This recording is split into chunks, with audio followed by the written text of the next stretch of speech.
വഖഫ് ബില്ലിനെ എതിർത്ത കോൺഗ്രസിന് കിട്ടിയ പണി ഒന്നൊന്നര പണിയായിരുന്നു.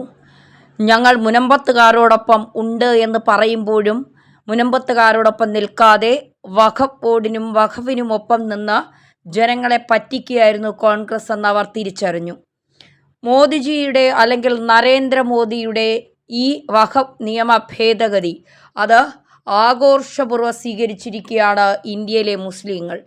മാത്രമല്ല, ഇന്ത്യയിലെ മുസ്ലിങ്ങൾ മോദിക്ക് നന്ദി പറയുകയാണ്. കാരണം കേരളത്തിൽ നമുക്കറിയാം, മുനമ്പത്തുകാർ എത്രയോ നാളുകളായി അനുഭവിക്കുന്ന വേദന, അവരുടെ സങ്കടങ്ങളൊക്കെ ഇത് BJP രാഷ്ട്രീയ ലാക്കോടെയാണ് കാണുന്നതെന്ന് പറയുമ്പോഴും BJP കൃത്യമായി അവർക്കിടയിലേക്ക് അവരുടെ വിഷമങ്ങളും സങ്കടങ്ങളും ഒക്കെ മനസ്സിലാക്കിക്കൊണ്ട് മുന്നോട്ട് പോയതിൻ്റെ അടിസ്ഥാനത്തിലാണ് ഇന്നലെ 8 മണിക്കൂർ നീണ്ട ചർച്ചയിലൂടെ ലോക്സഭയിൽ ആ ബില്ല് പാസ്സാക്കിയത്.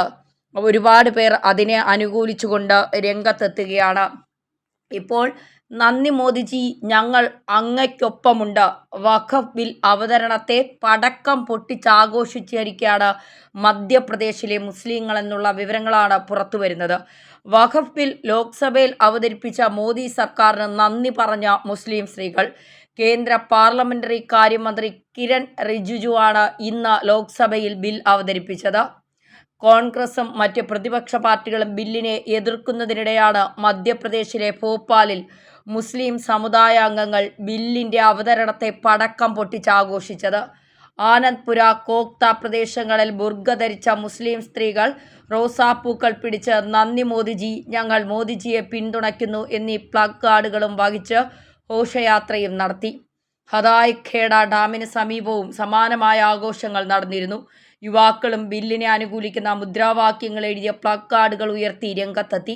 വഖഫ് ബോർഡിൻ്റെ സ്വത്തുക്കളിൽ ആരാണ് ഇടപാട് നടത്തുന്നതെന്നും ആർക്കാണ് ഇതിൽ നിന്ന് പ്രയോജനം ലഭിക്കുന്നതെന്നും ഭോപ്പാലിലെ ജനങ്ങൾക്കറിയാമെന്ന ഹുസൂരിൽ നിന്നുള്ള BJP MLAയും വ്യക്തമാക്കി.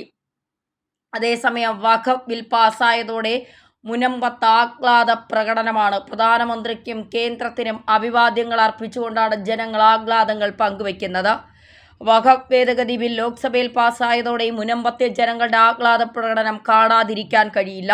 അവരുടെ വേദനയ്ക്കാണ് ഒരു അറുതി വന്നിരിക്കുന്നത്. മുനമ്പം സമരപ്പന്തലിൽ പടക്കം പൊട്ടിച്ചാണ് സമരക്കാർ ആഹ്ലാദ പ്രകടനം നടത്തിയത്.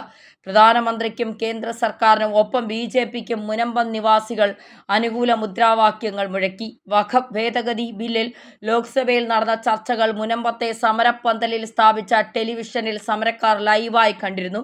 BJP സർക്കാർ അനുകൂല നിലപാടാണ് സ്വീകരിച്ചതെന്ന് സമരത്തിൻ്റെ ഭാഗമായവരിൽ ഒരാൾ പറഞ്ഞു. കേന്ദ്ര സർക്കാരിനും BJPക്കും നന്ദി പറയുന്നു. തങ്ങളെ ചതിക്കാൻ നോക്കിയവർക്ക് തിരിച്ചടിയാണ് ലോക്സഭയിലെ നടപടികൾ. വഖഫ് ബോർഡ് ഇനിയും പഠിക്കാനിരിക്കുന്നതേ ഉള്ളൂ. തങ്ങൾക്ക് ആകെയുണ്ടായിരുന്ന പ്രതീക്ഷ കേന്ദ്ര സർക്കാരിൻ്റെ ഭേദഗതി ബില്ലായിരുന്നു.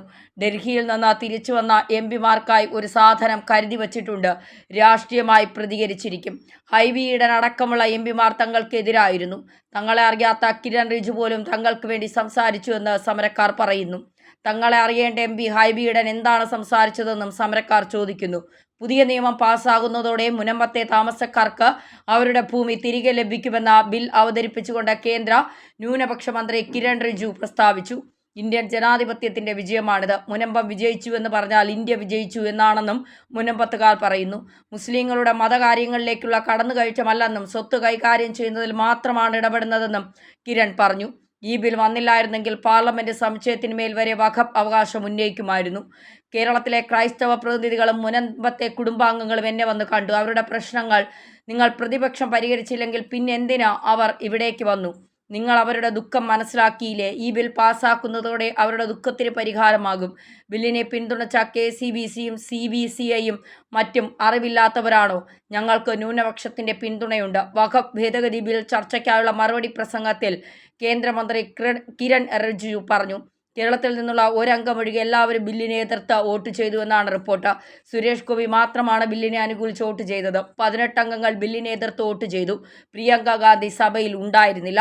പ്രതിപക്ഷ അംഗങ്ങൾ അവതരിപ്പിച്ച ഭേദഗതികൾ വോട്ടിന് തള്ളുകയും ചെയ്തിരുന്നു. KC Venugopal, ET Muhammad Basheer, K Radhakrishnan, NK Premachandran എന്നിവരുടെ നിർദ്ദേശങ്ങളും വോട്ടിന് തള്ളി. 8 മണിക്കൂറാണ് ചർച്ച നീണ്ടത്. എന്നാൽ ഉച്ചയ്ക്ക് 12:06 ആരംഭിച്ച ചർച്ച പുലർച്ചെ 1:56 വരെ നീണ്ടുനിന്നു. ഇന്ന് രാജ്യസഭയിലും അവതരിപ്പിക്കുന്ന ബിൽ അവിടെയും പാസ്സായാൽ വഖഫ് ഭേദഗതി ബിൽ നിയമമാകും. 14 മണിക്കൂറോളം നീണ്ട മാരത്തോൺ ചർച്ചയ്ക്കും വോട്ടെടുപ്പിനുമൊടുവിൽ ഇന്ന് പുലർച്ചെ 1:56 വഖഫ് ഭേദഗതി ബിൽ ലോക്സഭയിൽ പാസ്സായത്. 232-നെതിരെ 288 വോട്ടുകൾക്കാണ് വഖഫ് ഭേദഗതി ബിൽ ലോക്സഭയിൽ പാസ്സായത്. 520 പേരാണ് സഭയിൽ വോട്ടെടുപ്പിൽ പങ്കെടുത്തത്. ഇതിൽ 261 പേരുടെ പിന്തുണ ലഭിച്ചാൽ ബിൽ പാസ്സാവുന്ന സാഹചര്യത്തിലാണ് 288 അംഗങ്ങൾ ബില്ലിനെ പിന്തുണച്ചത്. എന്തായാലും വഖഫിൻ്റെ കാര്യത്തിൽ കേന്ദ്ര സർക്കാർ കൃത്യമായ തീരുമാനമെടുത്തിരിക്കുന്നു. KCBC അടക്കം പറയുകയാണ്, കോൺഗ്രസിൻ്റെ MP-മാർ ഇതിനെ എതിർത്താൽ നിങ്ങൾ അതിനെ അനുഭവിക്കേണ്ടി വരും. അത് അവർ പറയുന്നത് വെറും വാക്കല്ല, അങ്ങനെ അനുഭവിക്കേണ്ടി വരുന്നത് തിരഞ്ഞെടുപ്പിലാണ്. സുരേഷ് ഗോപി മാത്രമാണ് പാർലമെൻറ്റിൽ വഖഫ് ബില്ലിനെ അനുകൂലിച്ച് രംഗത്തെത്തിയത്. എന്തായാലും കേന്ദ്ര മന്ത്രി കൂടിയായ കിരൺ റിജിജു ഇതിൽ കൃത്യമായ തീരുമാനമെടുത്തു.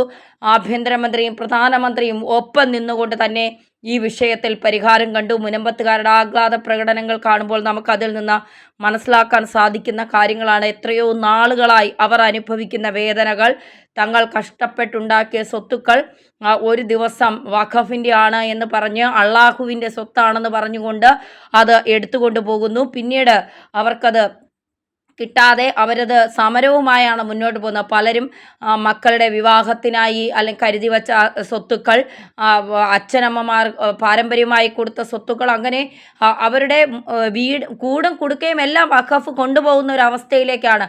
ഇനി ശബരിമലയും പത്മനാഭസ്വാമി ക്ഷേത്രവും ഒഴിച്ച് ബാക്കിയെല്ലാം വഖഫിൻ്റെ കയ്യിലായി എന്ന് തന്നെ പറയേണ്ട ഒരു അവസ്ഥയിലേക്ക് ഇന്ത്യ മുന്നോട്ട് പോകുമ്പോഴാണ് ഇത് കാടത്വമുള്ള നിയമമാണ്. വഖഫ് എന്ന ദുർഭൂതത്തെ ഇനി വച്ച് വാഴിച്ച ഇന്ത്യ മുഴുവൻ ഇവരുടെ കയ്യിലാകും. ഇന്ത്യ ഇസ്ലാമിക രാജ്യമാക്കാനുള്ള ഇവരുടെ ആദ്യത്തെ കാൽവയ്പ്പാണ് ഈ ഒരു നിയമം അല്ലെങ്കിൽ ഈ വഖഫ് ബോർഡ് എന്ന് പറഞ്ഞുകൊണ്ട് ഇവർ മുന്നോട്ട് വയ്ക്കുന്നത്. അതുകൊണ്ട് തന്നെ ഇതിനെ അനുകൂലിക്കാൻ പാടില്ല എന്ന് BJP സർക്കാർ തീരുമാനിച്ചു. നേരത്തെ തന്നെ ഇന്ത്യയെ മുസ്ലിം രാഷ്ട്രമാക്കാൻ കിണഞ്ഞ് പ്രവർത്തിക്കുകയാണ് ചില തീവ്ര ഇസ്ലാമിസ്റ്റുകൾ. അപ്പോൾ അതിന് മുന്നോടിയായിട്ടാണ് ഇവർ ഈ ബില്ലുമായി പെട്ടെന്നൊരു ദിവസം വരുന്നു, വഖഫിൻ്റെ സ്വത്താണിത്, അള്ളാഹുവിന് എന്തിനാണ് സ്വത്ത് എന്ന് ഇതുവരെ പറയുന്നില്ല. അള്ളാഹുവിൻ്റെ സ്വത്താണ്, അള്ളാഹുവിന് ഞങ്ങളിത് നൽകുന്നു, അള്ളാഹു പറഞ്ഞിട്ടുണ്ട് എല്ലാവരുടെയും സ്വത്തുക്കൾ എടുത്തോ, അത് വിദ്യാഭ്യാസ സ്ഥാപനങ്ങൾക്കും ശ്മശാനങ്ങൾക്കും ആശുപത്രികൾക്കും ഒക്കെ ആയിട്ട് എടുത്തോ.